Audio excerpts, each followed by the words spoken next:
सकलसिद्धिहेतुं मुदा मुरारीपदपङ्कज स्फुरदमन्दरेणोत्कटां तटस्थनवकानना प्रकटमोदपुष्पाम्बुना सुरासुरसुपूजित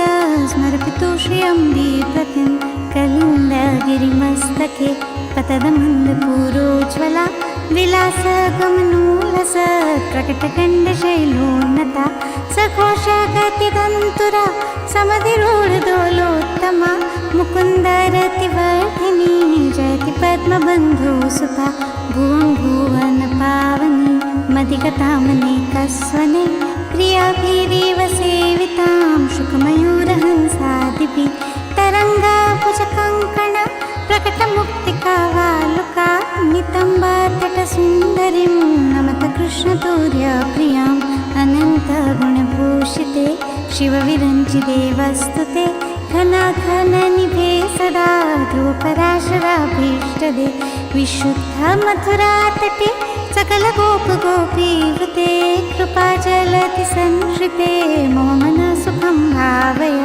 यया चरणपद्मजा मुररिपो प्रियं भावुका समागमनतो भवत् सकलसिद्धिदा सेवतां तया सदृशतां यात् कमलजासपत्नी वयत् हरिप्रियकलिन्दया मनसि मे सदा स्थीयतां नमोऽस्तु यं मे सदा तव चरित्रमत्यद्भुतं न जातु यमयातना भवति ते पयपानत यमोऽपि भगिनीसुतान् कथमुहन्ति दुष्टानपि प्रियो भवति सेवनात् तव हरेर्यथा गोपिका ममास्तु तव सन्निधौ तन्निवत्वमेतावता